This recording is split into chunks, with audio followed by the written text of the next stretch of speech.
Hey there, folks. Welcome to our cozy nook of tales and adventures. Today, like every episode, we're unlocking the doors of imagination to explore new worlds, meet fascinating characters, and experience unique emotions. I promise to take you on an unforgettable journey through the power of words. So, get comfy, grab your favorite drink, snuggle into that perfect spot, and get ready to lose yourself in a new story. Leave the outside world behind for a while and dive with me into the depths of storytelling. If you enjoy our content and want to support the channel, consider hitting that subscribe button and giving the video a thumbs up. Now, without further ado, let's dive into today's story. In the depths of the Irish Sea, where sunlight filtered through the water in shimmering ribbons, there lived a Merrow named Eileen. Her home was a magnificent castle crafted from living coral, its spires and towers reaching towards the surface like nature's own masterpiece. On this particular day, as Eileen swam through the castle's grand halls, she noticed a sleek gray shape darting playfully just beyond the coral walls. Eileen's emerald tail propelled her gracefully through an archway adorned with swaying sea anemones. She emerged into the open water, her long copper hair trailing behind her like a veil of silk. There, circling curiously around the castle's outer perimeter, was a young dolphin. Its skin gleamed silver in the dappled sunlight, and its eyes sparkled with intelligence and curiosity. "Hello there, little one," Eileen called out, her voice carrying through the water in melodic tones. The dolphin paused, regarding her with a tilted head before swimming closer. Eileen smiled, extending her hand in a gesture of welcome. "Would you like to explore my home?" The dolphin chirped excitedly, its tail flicking back and forth in anticipation. Eileen laughed, the sound like tinkling bells beneath the waves. She gestured for the dolphin to follow and began to swim towards the castle's main entrance. As they approached, the true magnificence of the coral castle became apparent. Its walls were a vibrant tapestry of colors: soft pinks, deep purples, and warm oranges blended together in nature's palette. Countless species of coral had grown and intertwined over centuries, forming intricate patterns and delicate sculptures that no human hand could replicate. Eileen and her new companions swam through the grand entryway, passing under an arch of branching elkhorn coral. Schools of tiny iridescent fish darted out of their way, their scales catching the light like handfuls of scattered gems. The dolphin chirped in delight, spinning in a playful circle as it took in the sights. "This is the Great Hall," Eileen explained, her voice soft and melodious. The vast chamber stretched out before them, its ceiling so high that the upper reaches faded into a blue haze. Columns of pillar coral rose from the floor, their ridged surfaces providing homes for countless small sea creatures. Delicate fan corals waved gently in the currents, creating a hypnotic dance of shadows and light across the chamber floor. Eileen led the way deeper into the castle, pointing out interesting features as they swam. They passed through a corridor lined with bioluminescent algae, which cast a soft, ever-changing glow in shades of blue and green. The dolphin swam close to the walls, marveling at how the light seemed to follow its movements. "It's like the castle itself is alive, isn't it?" Eileen mused, running her fingers along the glowing surface. The dolphin nodded, its eyes wide with wonder. They entered a circular room filled with an array of colorful sea sponges. Some were shaped like delicate vases, while others resembled intricate lacework frozen in time. A group of seahorses drifted lazily among the sponges, their curled tails anchoring them to the delicate structures. Eileen and the dolphin took their time exploring each room of the castle. In one chamber, they found a garden of waving sea grass, where a pair of sea turtles grazed peacefully. Another room housed a collection of shimmering pearls, each one perfectly spherical and gleaming with an inner light. As they swam, Eileen shared stories of her life in the coral castle. She spoke of the changing seasons beneath the waves, of storms that stirred up the sea floor, and quiet days when the water was as still as glass. The dolphin listened attentively, occasionally adding its own chirps and whistles to the conversation. Their journey through the castle eventually led them to a towering spire that rose high above the rest of the structure. Eileen and the dolphin spiraled upwards around its exterior, passing schools of fish, that seemed to flow like living rivers through the water. At the top of the spire, they found themselves in a small, circular chamber with walls made entirely of clear crystal coral. The view was breathtaking in every direction. The vast expanse of the ocean stretched out before them. Rays of sunlight pierced the water, creating beams of gold that danced and shifted with the gentle currents. "This is my favorite place in the entire castle," Eileen said, her voice filled with quiet awe. "From here, you can see the balance of our underwater world, the harmony between all living things." The dolphin swam in a slow circle, taking in the panoramic view. Far below, they could see the sprawling expanse of a coral reef, teeming with life of all colors and shapes. In the distance, a pod of whales glided by, their haunting songs carried to them on the currents. As the day progressed, the quality of light filtering down from the surface began to change. The golden hues of afternoon gave way to the softer, more muted tones of evening. The crystal chamber filled with a warm, rosy glow that seemed to emanate from the coral itself. Eileen and the dolphin remained in the chamber, content to watch the subtle shifts in their underwater world as day turned to night. Schools of fish began to settle into the reef below, seeking shelter among the coral branches. Bioluminescent plankton started to appear, tiny points of light drifting on the currents like underwater fireflies. "Night in the ocean is just as beautiful as day," Eileen murmured, her eyes reflecting the soft lights around them. "Everything changes, yet everything remains in balance." The dolphin nodded, letting out a gentle series of clicks that seemed to express agreement. Together, they watched as the ocean around them transformed. The crystal walls of the chamber now reflected and magnified the bioluminescence surrounding them in a cocoon of gently pulsing light. As the night deepened, Eileen began to hum an ancient Mero melody. The sound resonated through the water, a soothing lullaby for the sleeping ocean. The dolphin closed its eyes, swaying gently to the rhythm of the song. When Eileen's song came to an end, she turned to her companion with a smile. "It's been a wonderful day of exploration, hasn't it? But I imagine your pod will be missing you soon." The dolphin chirped softly, a sound that managed to convey both contentment and a hint of reluctance to leave. Eileen nodded in understanding. "You're welcome to visit again whenever you wish," she said warmly. "The Coral Castle and I will always be here, a peaceful haven in the ever-changing sea." Together, they began the leisurely swim back through the castle. The rooms they had explored earlier in the day now had a different character, transformed by the soft glow of bioluminescence and the quiet of the ocean night. They passed once more through the great hall, where moonfish now drifted between the coral pillars, their flat bodies reflecting the ambient light like living mirrors. In the garden of sea grass, nocturnal creatures had emerged to forage, their movements careful and deliberate in the gentle current. Finally, they reached the castle's main entrance. The archway of Elkhorn coral seemed to glow from within, as though bidding them a fond farewell. Eileen and the dolphin paused at the threshold, floating side by side as they gazed out into the open ocean. "Thank you for sharing this day with me," Eileen said softly. "It's a joy to see my home through new eyes." The dolphin nuzzled against her hand affectionately, then performed a graceful backward somersault in the water. Eileen laughed, the sound rippling through the quiet sea. "Go on then," she urged gently. "Return to your family. And remember, you'll always have a friend here in the Coral Castle." With a final chirp of farewell, the dolphin turned and swam out into the open water. Eileen watched as its sleek form disappeared into the darkness, the flick of its tail sending up a swirl of bioluminescent plankton like a trail of stars.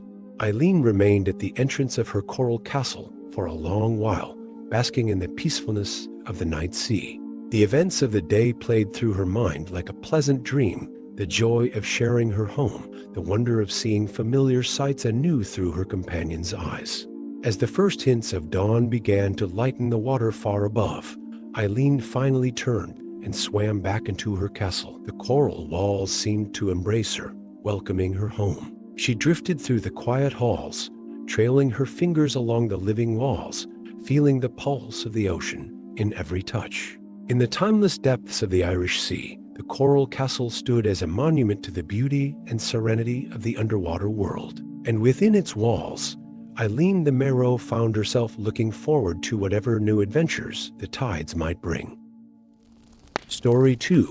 As the sun dipped below the rolling hills of the Irish countryside, painting the sky in hues of lavender and gold, young Finn O'Brien guided his flock of sheep along a well-worn path. The gentle tinkling of bells around the sheep's necks mingled with the evening chorus of birdsong, creating a soothing melody that drifted on the cool breeze.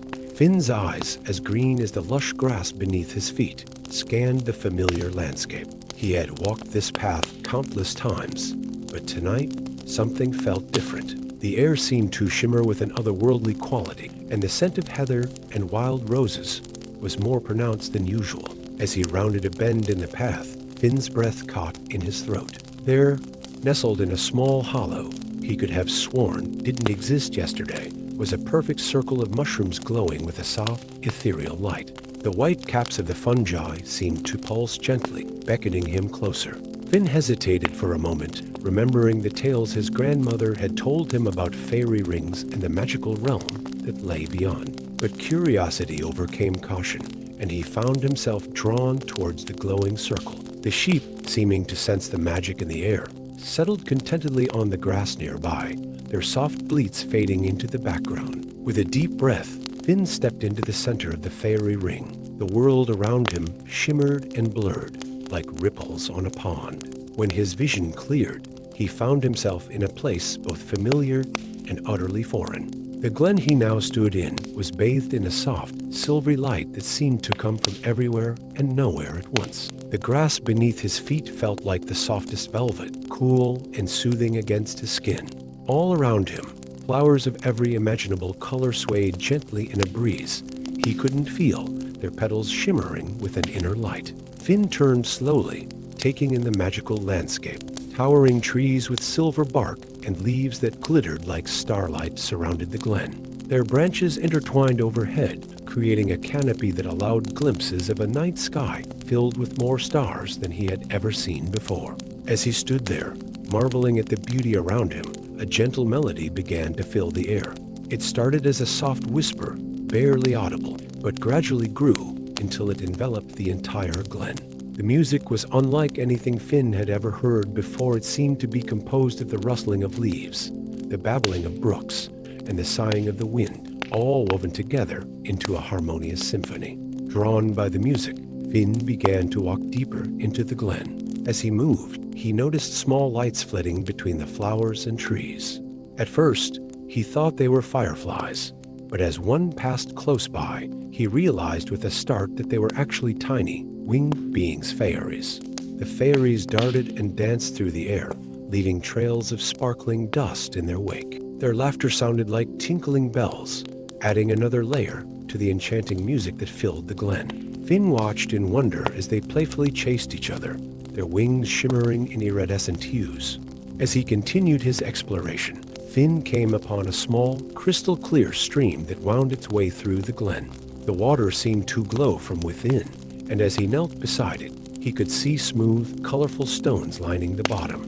The gentle gurgling of the stream blended perfectly with the ongoing symphony of the fairy glen. Finn cupped his hands and brought some of the water to his lips.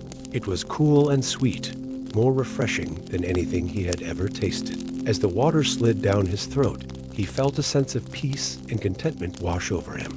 Feeling rejuvenated, Finn followed the stream as it meandered through the glen. The path led him to a small clearing where a group of larger fairies had gathered. These beings were about the size of human children, with delicate features and clothes that seemed to be woven from flower petals and leaves.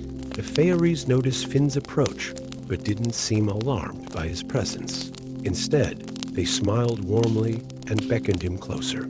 As Finn entered the clearing, he realized that the music he had been hearing was emanating from this very spot. The fairies were playing instruments crafted from nature itself, flutes made of hollow reeds, drums from smooth river stones, and harps strung with what looked like strands of moonlight. One of the fairies, a female with hair the color of autumn leaves and eyes that sparkled like dewdrops, stepped forward.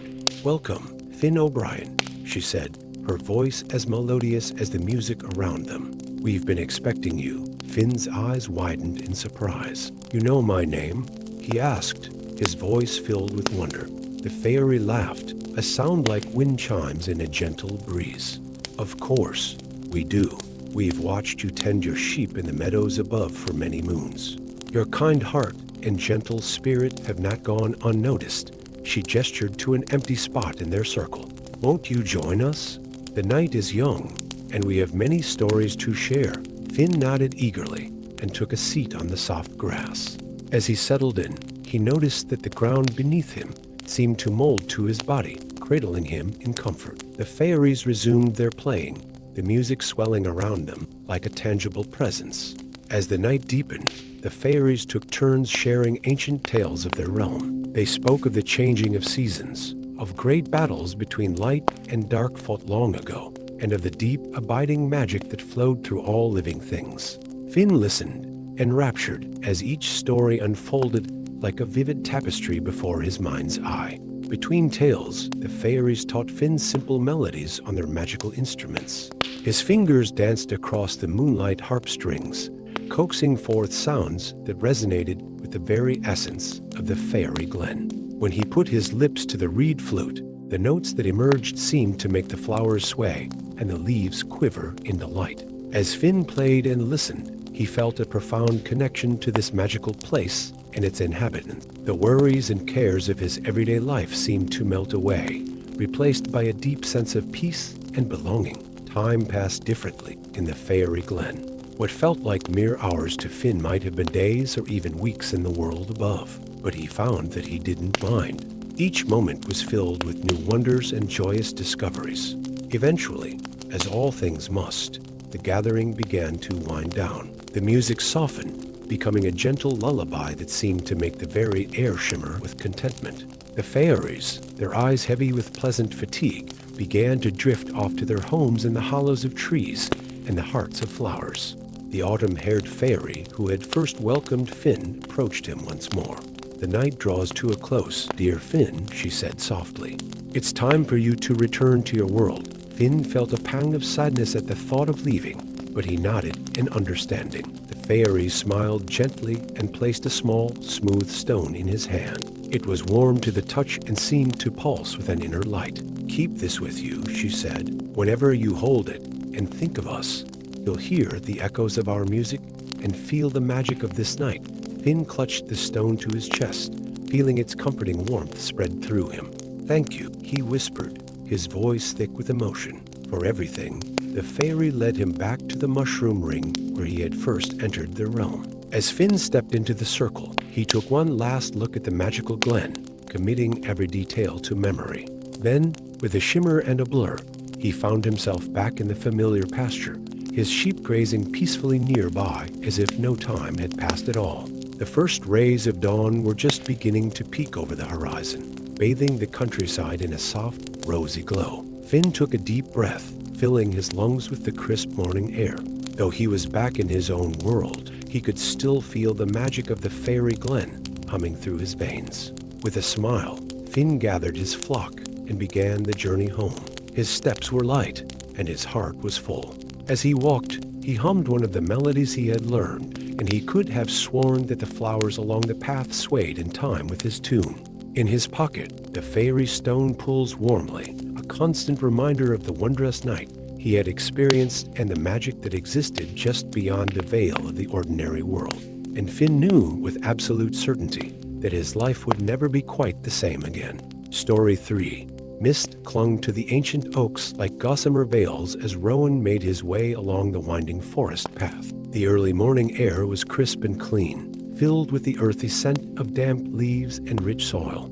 Rowan had been traveling for days, seeking something he couldn't quite name a purpose, perhaps, or a sense of belonging that had eluded him in the bustling towns and villages he'd left behind. As he rounded a bend in the path, a curl of smoke caught his eye. It rose lazily through the canopy, a thin gray ribbon against the vibrant green of the leaves. Intrigued, Rowan followed its trail, the soft crunch of fallen leaves beneath his feet, the only sound in the quiet forest. After a short while, the trees began to thin, and Rowan found himself on the edge of a small clearing. There, nestled among the wildflowers and ferns, stood a quaint cottage that seemed to have grown from the forest floor itself. Its walls were made of rough-hewn logs, the roof thatched with golden straw. Climbing roses and ivy embraced the structure, their tendrils reaching up to touch the wisps of smoke curling from the stone chimney. Surrounding the cottage was a verdant herb garden, its neat beds overflowing with plants of every description. The air was heavy with the mingled scents of rosemary, lavender, and countless other herbs Rowan couldn't name. Bees hummed contentedly as they flitted from blossom to blossom, their gentle buzzing a soothing backdrop to the forest's tranquility. As Rowan stood at the edge of the clearing, drinking in the peaceful scene, the cottage's door creaked open. An old woman emerged, her silver hair caught up in a loose braid that hung down her back. Her face was a map of laugh lines and crow's feet, etched by years of smiles and wisdom.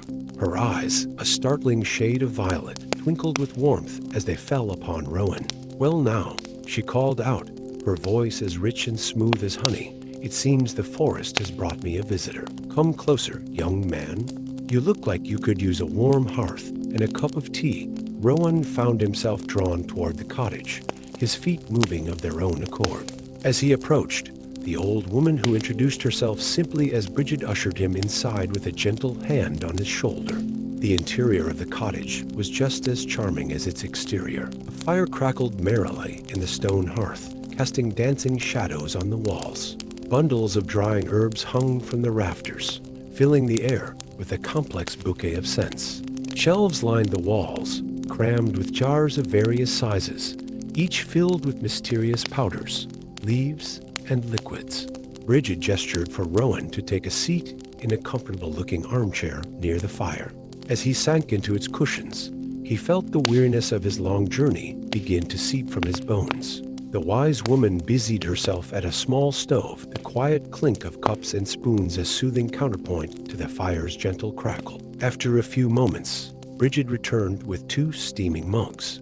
She handed one to Rowan before settling into the chair opposite him. The tea was a deep, rich amber, and its aroma was unlike anything Rowan had ever encountered, floral and earthy, with hints of sweetness and spice. "Drink," Bridget encouraged, her eyes twinkling. "It will soothe your spirit and clear your mind." Rowan took a tentative sip. The flavor was as complex as its scent, dancing across his tongue in a symphony of tastes.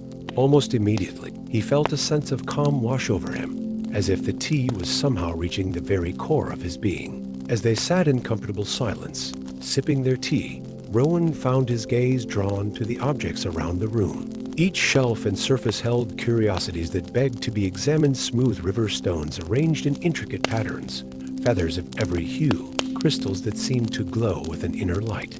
Bridget followed his gaze, a small smile playing at the corners of her mouth. "You're curious about the forest's magic, aren't you, lad?"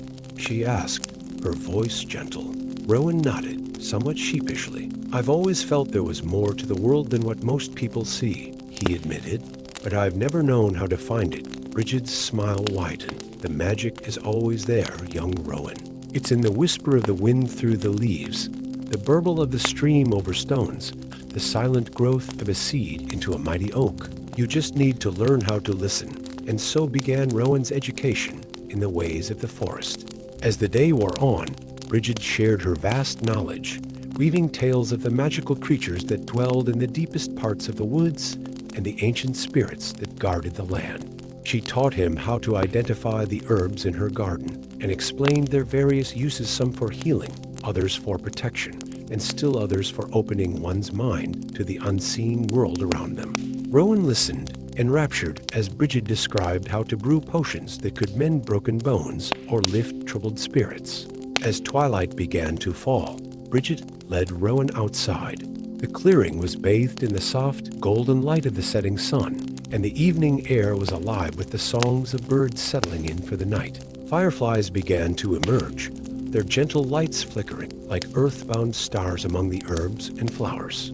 Bridget guided Rowan to a small, circular area paved with flat stones. In the center stood a shallow stone basin filled with clear water. The wise woman instructed Rowan to gaze into the water's surface as she began to hum a low, melodious tune. As Bridget's humming filled the air, Rowan found his eyes fixed on the basin. The water's surface began to ripple, though there was no wind to disturb it. Slowly, images began to form in the liquid mirror misty forests teeming with life, snow-capped mountains reaching toward the sky, sun-dappled glades where deer grazed peacefully. Rowan watched, mesmerized, as the scenes shifted and changed. He saw the turning of the seasons, the eternal dance of life and death and rebirth that governed the natural world. In those moments, gazing into Bridget's scrying bowl, Rowan felt more connected to the earth and its rhythms than he ever had before. As the last light faded from the sky and the first stars began to twinkle overhead, the images in the basin slowly dissolved, leaving only still, clear water. Rowan blinked, coming back to himself as if waking from a deep sleep. Bridget laid a gentle hand on his shoulder. "You see, lad," she said softly, "the magic is all around us. We need only open our hearts and minds to perceive it." They made their way back into the cottage, where Bridget prepared a simple but delicious meal of hearty vegetable stew and crusty bread.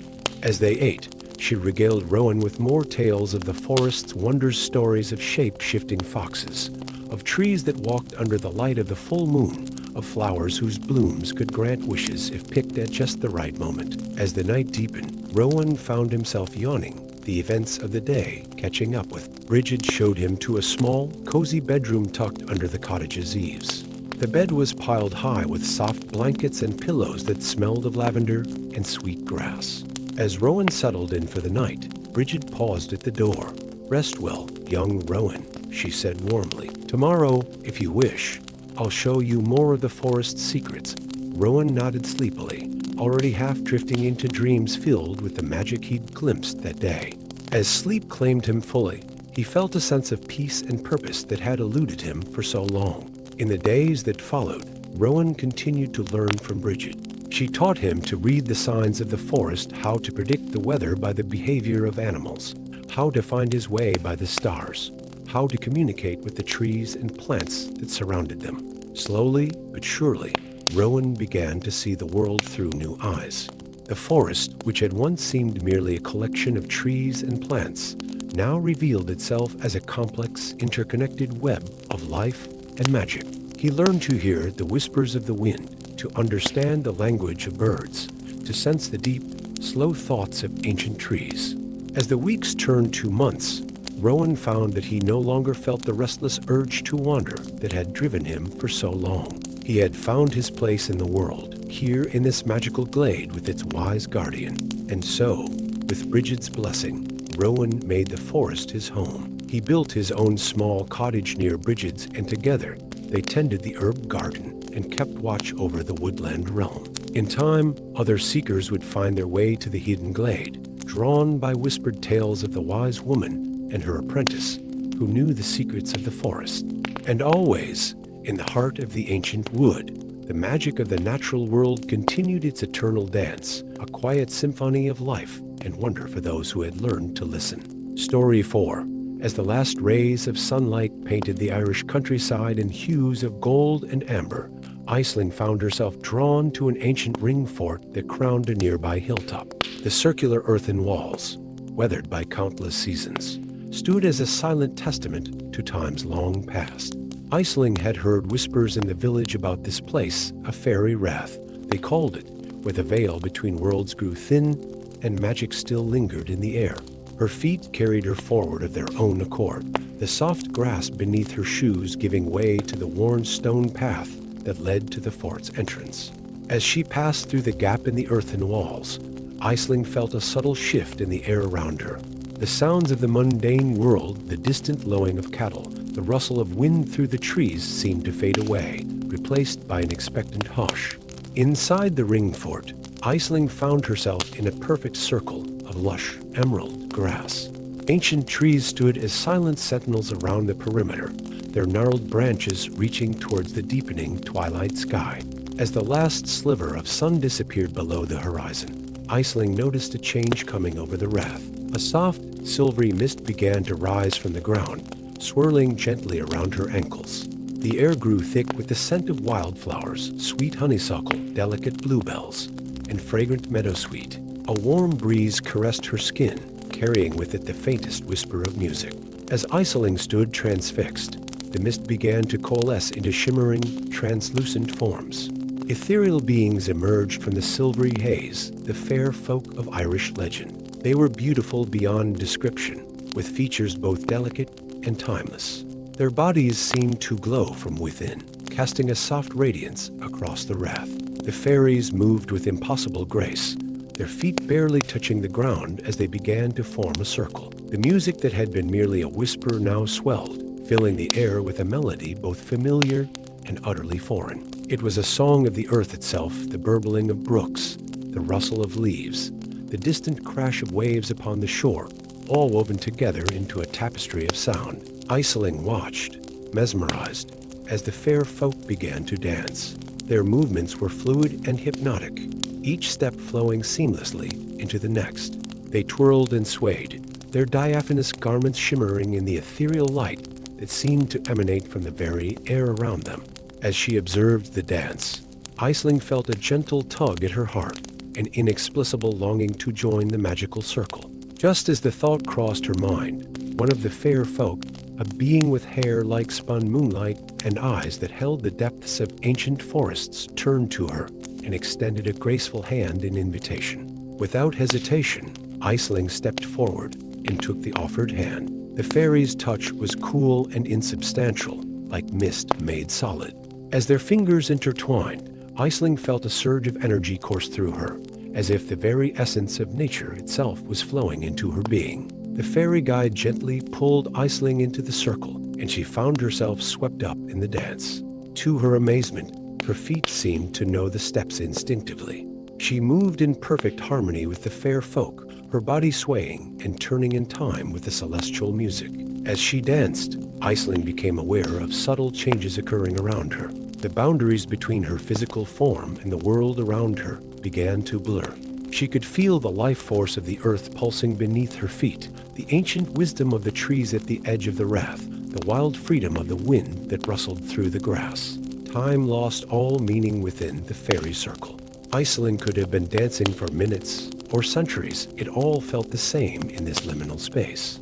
The music ebbed and flowed, sometimes swelling to a joyous crescendo that made her heart soar, other times softening to a gentle lullaby that filled her with profound peace. Throughout the dance, Aisling's fairy partner remained by her side, guiding her through the intricate patterns of movement. Occasionally, their eyes would meet, and Aisling would catch glimpses of worlds beyond imagination, sun-dappled glades where unicorns roamed, crystal caves that sparkled with living light, forests where the trees whispered secrets of ages past. As the dance continued, Aisling began to perceive the deeper meaning behind the movements. Each step, each graceful turn of the hand was a reflection of the natural world. She saw in the dance the turning of the seasons, the ebb and flow of tides, the eternal cycle of life, death, and rebirth that governed all things. The fairies' circle moved in perfect synchronicity, their dance a living representation of the interconnectedness of all beings. Aisling felt her sense of self expanding, embracing not just her own existence, but that of every blade of grass, every star in the sky, every creature that walked the earth. In this state of expanded awareness, Aisling began to understand the language of the fair folk. Though no words were spoken aloud, she could hear their voices in her mind, sharing ancient wisdom and forgotten lore. They spoke of the hidden places of the world, of the old magic that still lingered in quiet glens and mist-shrouded mountain. They shared tales of great heroes and terrible beauties, of love that transcended time and sacrifice that shaped the very land itself. As the dance went on, Aisling noticed that the world beyond the fairy rath was changing.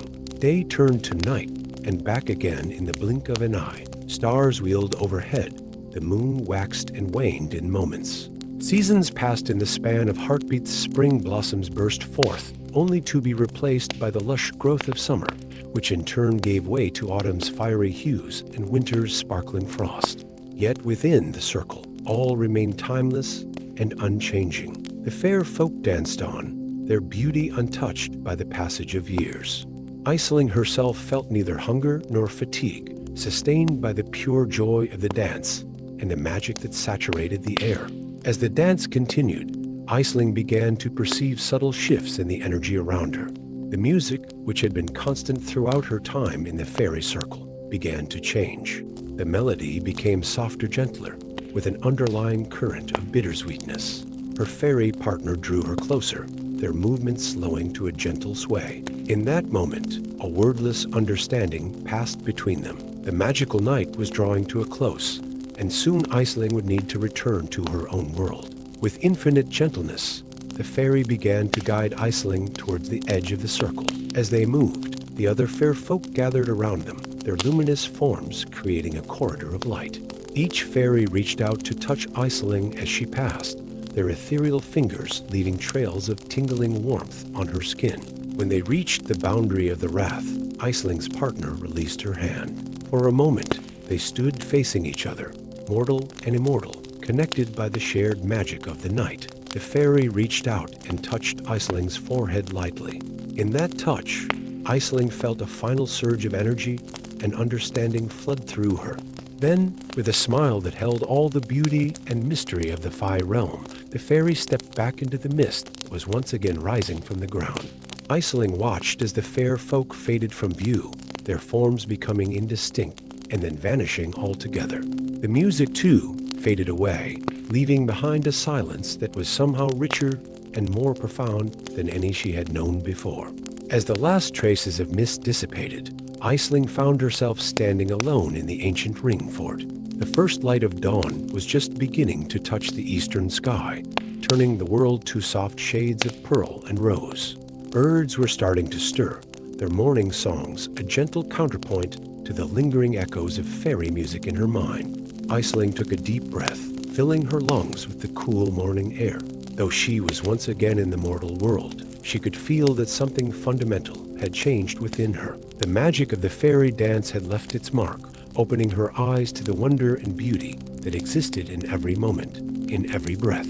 As she made her way down the hill towards her village, Aisling carried with her the gifts of the fair folk, a deeper connection to the natural world, a sense of the magic that flowed through all things, and the memory of a dance that transcended time itself. And though she knew that she might never again experience a night quite like the one she had just lived, Aisling also knew that the echoes of that timeless dance would resonate within her soul for the rest of her days. Story 5. In the heart of ancient Ireland, where mist-shrouded forests whispered secrets of old and rolling hills cradled hidden glens, there existed a place of unparalleled beauty and tranquility. It was here, in a secluded glade known only to the most ancient of beings, that the Dagda, father god of Irish mythology, chose to rest and play his enchanted harp. As the first golden rays of dawn began to pierce through the canopy of leaves, the Dagda settled himself beneath an ancient oak tree. Its gnarled branches reached towards the sky like outstretched arms, its trunk so wide it would have taken 10 men to encircle it. The tree had stood witness to countless centuries, and its very presence seemed to exude an air of wisdom and serenity. The Dagda, a figure of immense power and gentle strength, leaned back against the oak's rough bark. His long silver beard flowed down his chest, blending with the soft folds of his robe, which shimmered with subtle hues of green and gold. In his hands rested his most prized possession, a magnificent harp of burnished gold, its graceful curves adorned with intricate knotwork patterns that seemed to shift and change as one gazed upon them. With a deep, contented sigh, the Dagda lifted the harp and positioned it carefully against his shoulder. His fingers, though large and strong, moved with surprising delicacy as they hovered over the strings. For a moment, all was still. Even the forest itself seemed to hold its breath in anticipation. Then, with a gentle touch, the Dagda began to play. The first notes that rang out were soft and clear, like droplets of dew falling from leaves in the early morning light. They hung in the air, shimmering and pure, before being joined by others. Slowly, a melody began to take shape, a tune as old as the land itself, yet ever-changing and new. As the music flowed from the enchanted harp, a remarkable transformation came over the glade. The very air seemed to come alive, shimmering with an ethereal light that danced in harmony with the Dagda's song. The leaves of the surrounding trees began to sway gently, though there was no breeze to move them. Flowers that had been closed against the night unfurled their petals, turning their faces towards the music as if it were the sun itself. The Dagda's fingers danced across the strings, coaxing forth a symphony of nature. Within the melody, one could hear the burbling of brooks, the rustle of leaves, the distant call of birds, all woven together into a tapestry of sound that spoke of the deep, abiding magic of the natural world. As the music continued to flow, animals began to emerge from the surrounding forest. They came quietly, drawn by the irresistible pull of the Dagda's harp. Deer stepped daintily into the clearing, their large eyes filled with wonder. Foxes and rabbits, natural enemies, sat side by side, all animosity forgotten in the face of the enchanting music. Birds of every description alighted on the branches of the ancient oak, their own songs falling silent as they listened to the Dagda's melody. The sun continued its ascent into the sky, its light filtering through the leaves to create dappled patterns on the forest floor. These shadows seemed to dance in time with the music, swaying and shifting in a mesmerizing display. The entire glade had become an expression of the Dagda's song, every element moving in perfect harmony. As the day wore on, the Dagda's music began to shift and change. The melody took on the warm, golden tones of summer, filled with the buzz of bees and the gentle rustling of full-leaf trees in a warm breeze. Under the influence of the magical harp, flowers bloomed and faded in moments, their life cycles compressed into the span of a few notes. Then, almost imperceptibly, the tune began to cool, taking on the crisp, clear notes of autumn. The leaves of the surrounding trees changed color before the eyes of the assembled creatures, shifting from deep green to vibrant shades of red, gold, and orange. A gentle rain of leaves began to fall, each one drifting to the ground in perfect time with the music. As the Dagda's fingers continued their dance across the harp strings, winter crept into the melody. The notes became sharp and clear, like icicles catching the light. A light dusting of snow began to fall, each flake a perfect, intricate crystal that sparkled as it twirled through the air. The assembled animals huddled closer together, sharing warmth as they continued to listen, entranced. But even as the chill of winter settled over the glade, there was no sense of hardship or struggle. The Dagda's music imbued the scene with a sense of peace and quiet beauty. The bare branches of the trees stood out in stark relief against the white sky, their graceful forms a testament to the enduring strength of nature. As the day began to wane, the Dagda's song once again shifted, this time taking on the fresh, hopeful tones of spring. The snow melted away, replaced by a carpet of tender green shoots that pushed up through the soil. Buds appeared on the trees, swelling and bursting into leaf in the span of a few moments. The air filled with the sweet scent of new growth and the gentle hum of awakening insects. Throughout it all, the animals remained utterly captivated by the Dagda's performance. They had witnessed the passage of an entire year in the span of a day, experiencing the deep rhythms of the natural world in a way they never had before.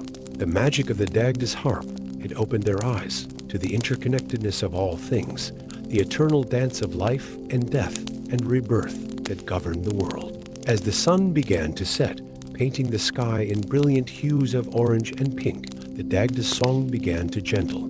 The melody became softer, quieter, like a lullaby for the tired earth. One by one, the animals began to stir from their reverie. With quiet dignity, they paid their respects to the Dagda, bowing their heads or dipping their wings before melting back into the forest. The last rays of sunlight filtered through the trees as the Dagda played the final notes of his day-long symphony. As the last ethereal tones faded away, a profound silence fell over the glade. It was not an empty silence, but one filled with echoes of the magic that had transpired, rich with the memory of the music that had brought the very seasons to life. The Dagda lowered his harp, a small smile playing at the corners of his mouth as he surveyed the glade. Though the outward signs of his magical performance had faded, there was a lingering sense of enchantment in the air. The trees stood a little straighter, their leaves a little greener. The flowers bloomed with extra vibrancy, their petals soft as silk and rich with color. Even the very air seemed clearer, filled with the sweet scents of the forest. As twilight deepened into night, the Dagda rose to his feet, cradling his beloved harp in his arms. He took a moment to pat the ancient oak's trunk, a gesture of thanks and companionship between two ageless beings.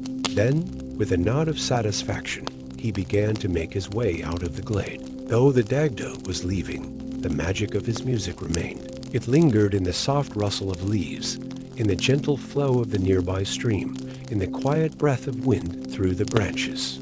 The forest had been reminded of its own innate harmony, the deep, abiding rhythms that connected all living things.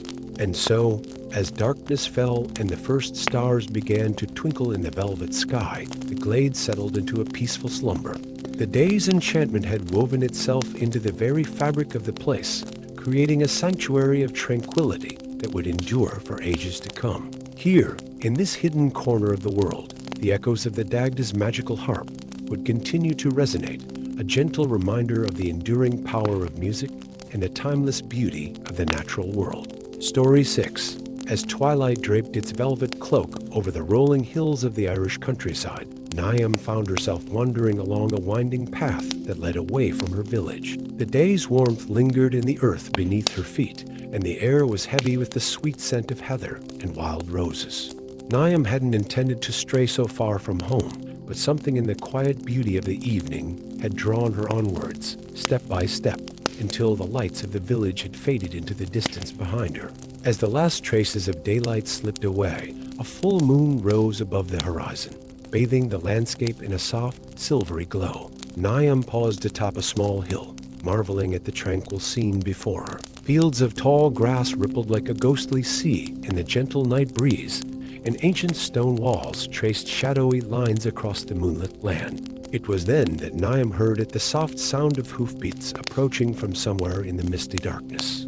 Her heart quickened, not with fear, but with a sudden thrill of anticipation. Tales of the puka, the shape-shifting creature of Irish legend, had been passed down through generations in her family. Could it be that on this enchanted night, she might catch a glimpse of the mythical being? As if in answer to her unspoken question, a magnificent horse emerged from the shadows. Its coat was the color of moonlight on water, a shimmering silver that seemed to glow from within. The creature moved with impossible grace, its hooves barely seeming to touch the ground as it approached. Niamh stood perfectly still, hardly daring to breathe as the horse drew near. As it came closer, she could see that its eyes were unlike any she had ever seen in a mortal animal. They were deep and ancient, filled with a wisdom and mischief that spoke of its true nature. This was indeed a puka, one of the fairy folk that roamed the in-between places of the world. The puka came to a stop before Niamh, regarding her with those otherworldly eyes. Then, to her amazement, it slowly lowered itself to the ground, clearly offering her its back. Niamh hesitated for just a moment, her practical nature warring briefly with the part of her that longed for magic and adventure.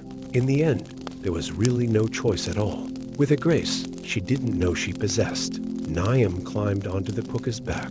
Its coat was softer than the finest silk beneath her hands, and she could feel the quiet power in its muscles as it rose smoothly to its feet.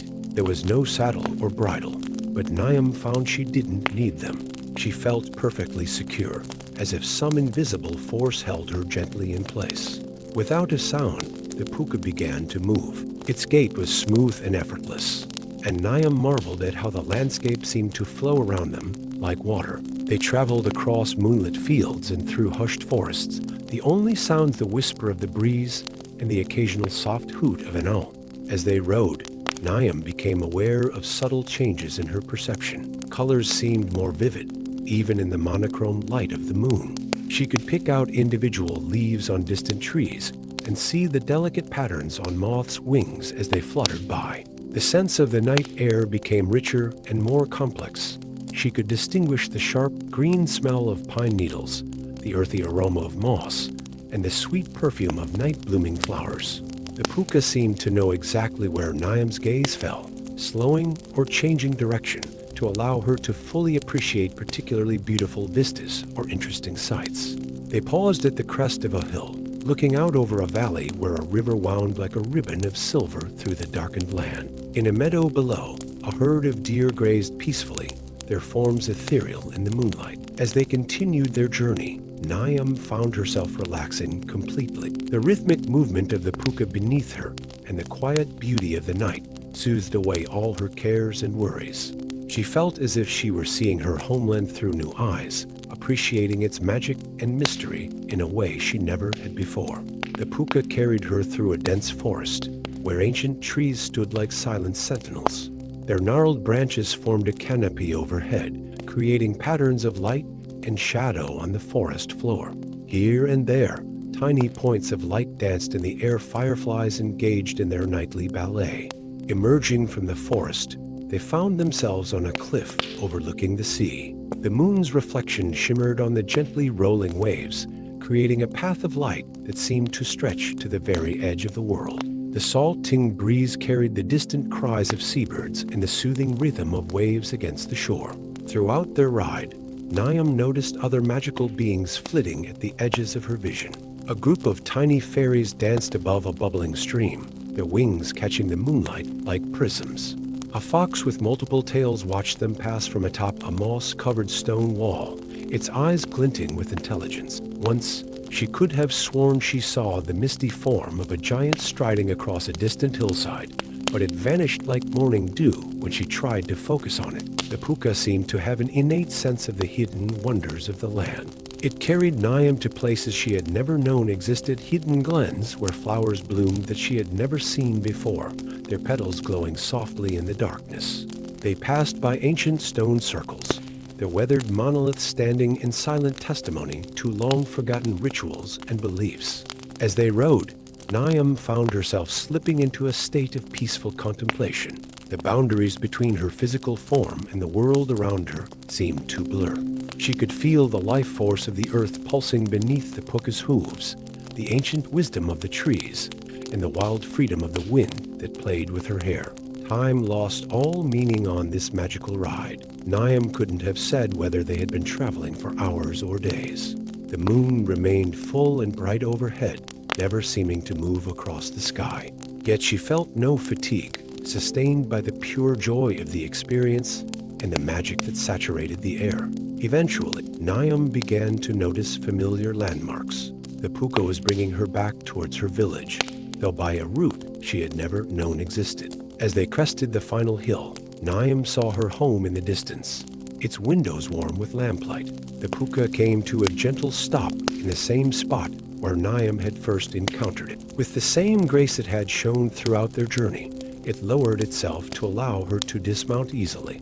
Niam slid from its back, her feet touching the cool grass with a small shock of reality. For a long moment, Niam and the puka regarded each other in silence. There was so much she wanted to say, so many questions she wanted to ask, but somehow she knew that words were unnecessary. The puka's wise eyes seemed to hold all the answers she sought, along with mysteries she couldn't begin to fathom. Moved by an impulse she didn't quite understand, Niam reached out and gently stroked the puka's velvet nose.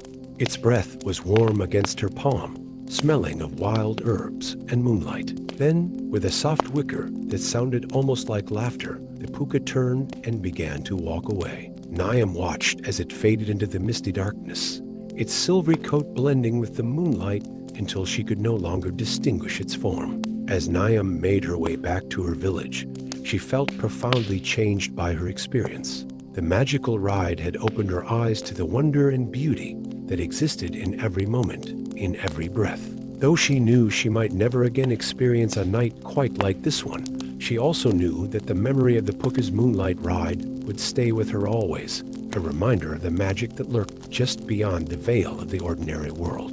Reaching her home, Niam paused at the door and looked back over her shoulder. The night was quiet and still, the moon hanging like a silver coin in the velvet sky.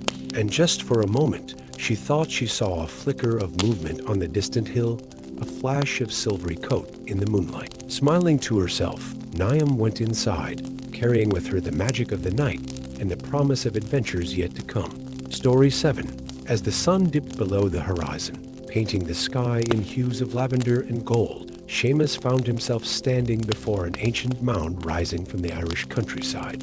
The grassy hillock, known locally as a side mound, was said to be home to the magical folk of the otherworld. Seamus had always been drawn to the old stories, and tonight, something in the air seemed to whisper of hidden wonders waiting to be discovered. The soft twilight air carried the sweet scent of heather and wild thyme, and a gentle breeze rustled through the tall grass surrounding the mound. As Seamus approached, he noticed a warm, golden light spilling from what appeared to be a doorway set into the side of the hill. The entrance was framed by two ancient standing stones, their surfaces covered in intricate spirals and whorls that seemed to shift and move in the fading light. Just as Seamus was wondering whether he dared to approach closer, a figure emerged from the glowing doorway.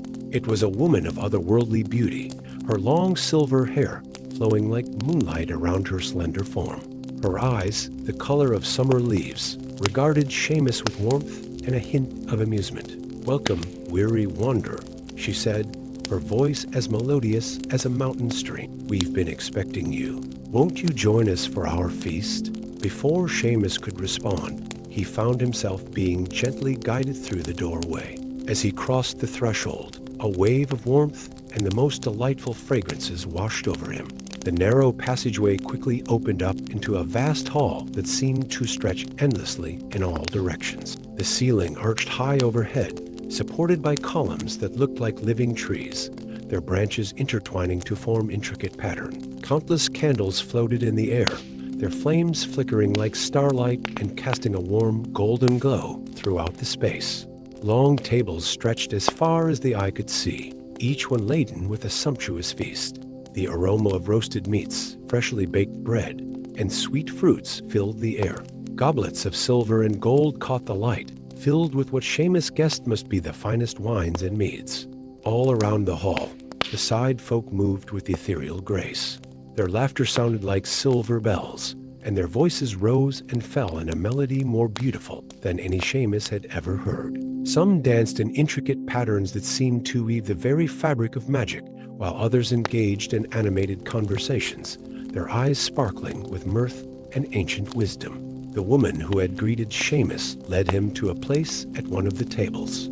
As he sat down, he marveled at the comfort of the chair, which seemed to mold itself perfectly to his form. A plate appeared before him, filled with foods both familiar and fantastical. There were slices of tender roast beef alongside fruits he had never seen before, their flesh shimmering with an inner light.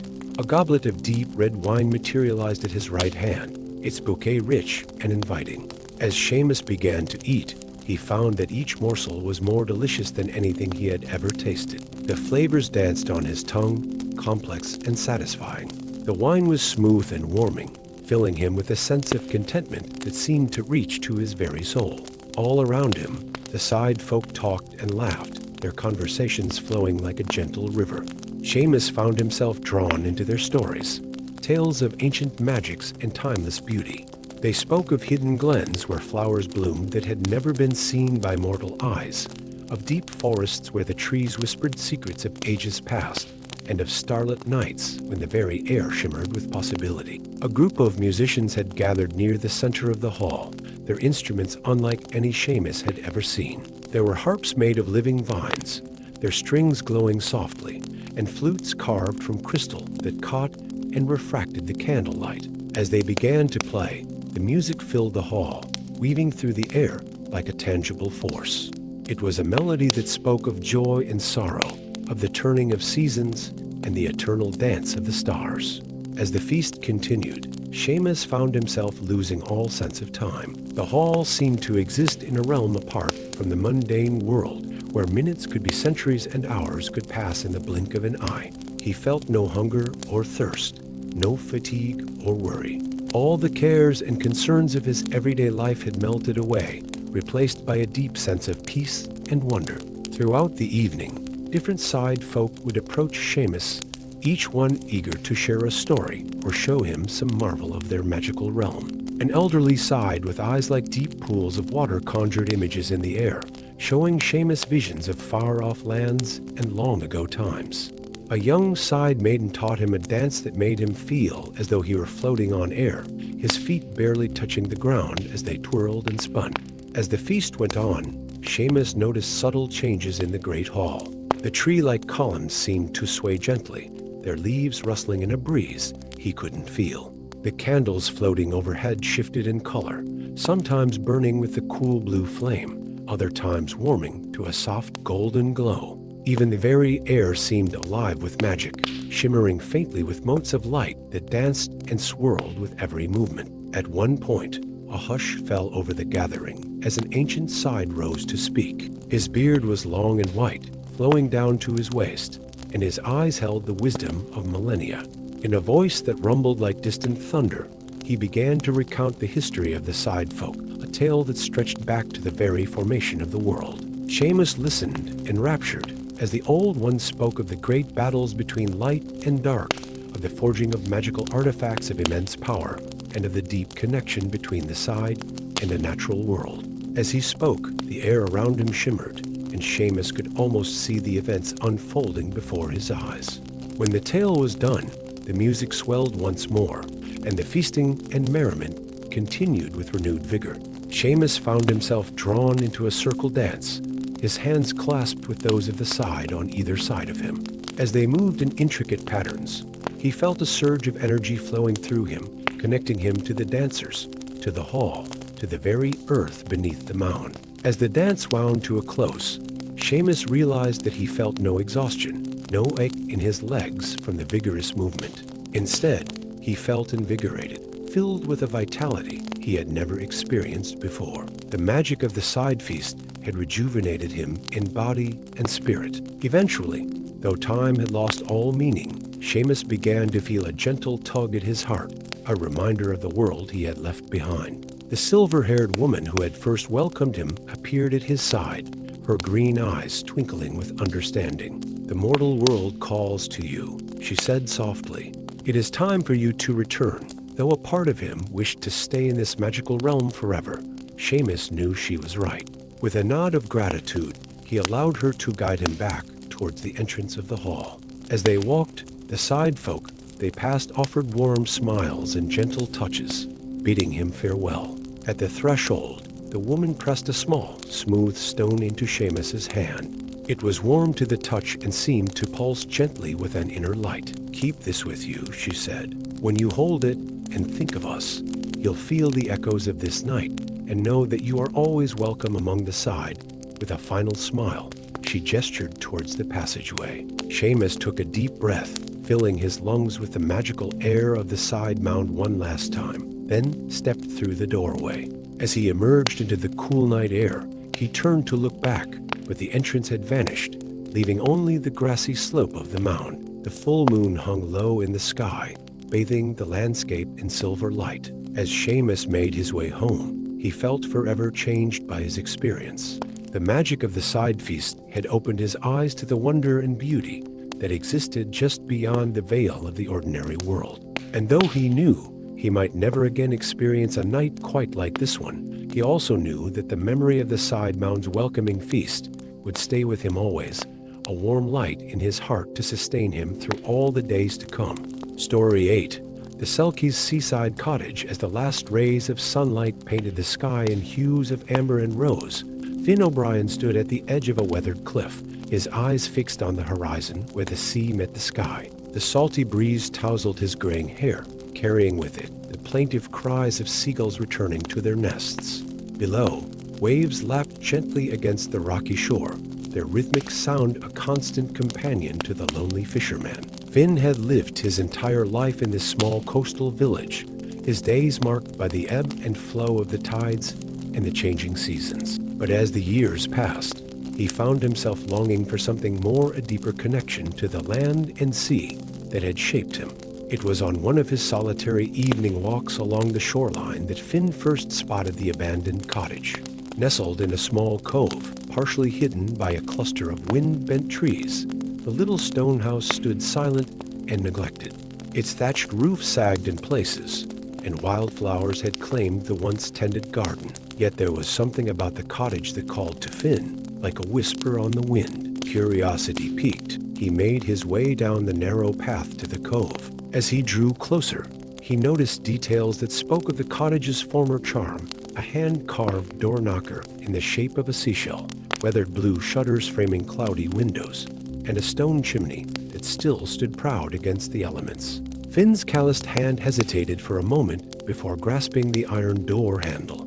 To his surprise, it turned easily, and the door swung open with a gentle creak. Inside, the air was thick with the scent of dust and neglect, but beneath it, Finn could detect the lingering aroma of sea salt and herbs. Sunlight streamed through the grimy windows, illuminating motes of dust that danced in the air. The interior was simple. A small hearth dominated one wall, flanked by built-in shelves that still held a few forgotten trinkets. A sturdy wooden table stood in the center of the main room, its surface etched with the marks of countless meals shared and stories told. As Finn explored the cottage, a sense of peace settled over him. Here, in this forgotten place, he felt a connection to something old and enduring. Without fully understanding why, he knew he had to bring this little house back to life. Over the next few weeks, Finn divided his time between his fishing duties and the restoration of the cottage. He repaired the roof, replacing weathered thatch with fresh straw. The windows were cleaned until they sparkled, allowing unobstructed views of the sea beyond. Inside, he scrubbed floors and walls, chasing away years of grime and neglect. The garden, too, received Finn's attention. He cleared away the overgrowth, revealing a hidden network of stone paths and flower beds. As he worked, he discovered patches of hardy herbs, rosemary, thyme, and sage that had survived years of abandonment. Their aromatic scent filled the air as he tended to them, mingling with the ever-present salt breeze. Each evening, as the sun dipped below the horizon, Finn would sit on the cottage's small porch, listening to the gentle lapping of waves against the shore. The loneliness that had been his constant companion for so long began to ebb, replaced by a sense of purpose and contentment. It was on one such evening, as the first stars began to twinkle in the deepening twilight, that Finn first saw her, a figure walking along the water's edge, her long dark hair streaming behind her in the sea breeze. At first, he thought she might be a figment of his imagination, story come to life from the tales of Selkis's grandmother used to tell. But as she drew closer, he could see that she was very real. Her eyes, when they met his, were the deep blue of the ocean on a clear day. She moved with a fluid grace that spoke of a profound connection to the sea. "Good evening," she called, her voice carrying on the wind. "I hope I'm not intruding." Finn found himself rising to his feet, drawn by an inexplicable urge to welcome this mysterious visitor. "Not at all," he replied, surprised by the warmth in his own voice. "Would you care to join me?"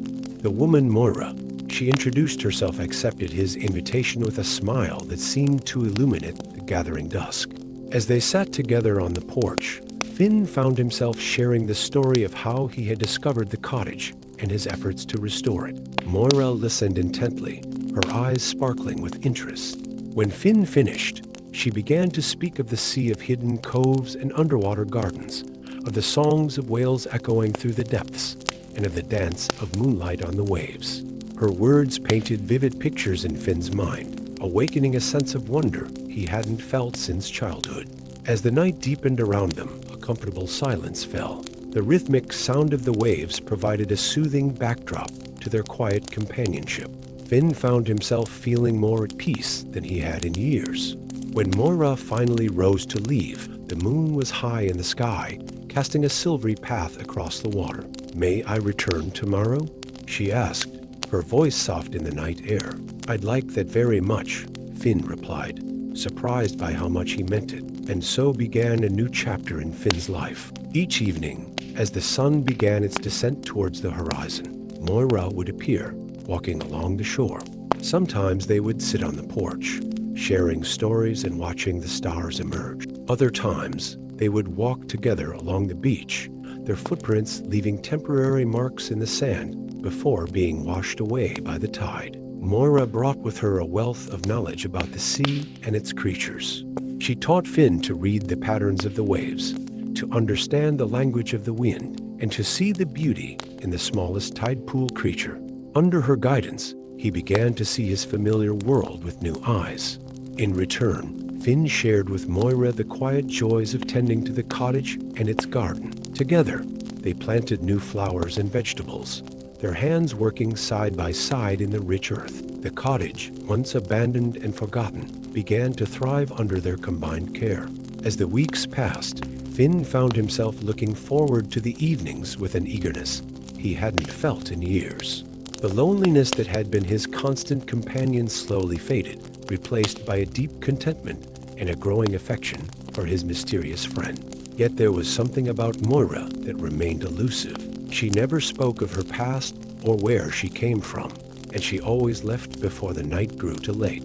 Finn, remembering his grandmother's tales of Selkie's seal women who could shed their skins to walk on land, sometimes wondered if Moira might be more than she appeared. But he never asked, content to accept the joy and companionship she brought into his life. One evening, as they sat by the hearth, watching flames dance in the fireplace, Moira turned to Finn with a serious expression. "You've brought this place back to life," she said, her voice soft but filled with emotion. "Not just the cottage, but this whole cove. It's become a sanctuary for the plants, for the animals, for me." Finn felt a warmth spread through his chest at her words.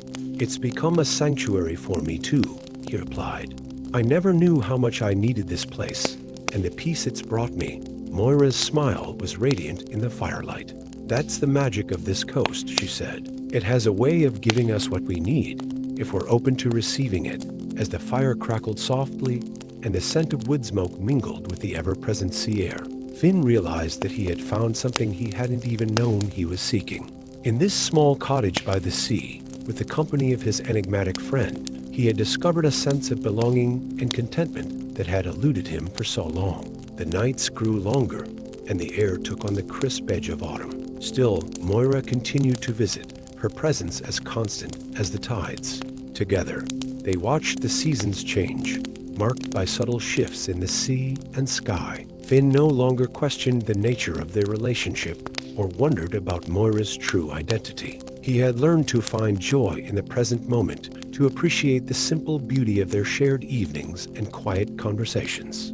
As he sat on the porch one evening, watching the sun sink into the sea in a blaze of golden light, Finn reflected on the journey that had brought him to this point. The lonely fisherman who had once stood on the cliff, yearning for something more, seemed like a distant memory. Here, in this small cottage by the sea, with the companionship of his mysterious friend, Finn had found a peace he had never known before. The gentle rhythm of the waves, the whisper of the wind through the seaside grasses, and the warmth of shared stories by the fire had become the cadence of his days. As the first stars began to twinkle in the darkening sky, Finn smiled to himself. Whatever tomorrow might bring, he knew that he had found his true home, not just in the cottage, but in the quiet moments of connection and the enduring beauty of the coast. And as he heard the familiar sound of footsteps approaching along the shore, Finn settled back in his chair, ready to greet another evening in the company of his Selkie friend.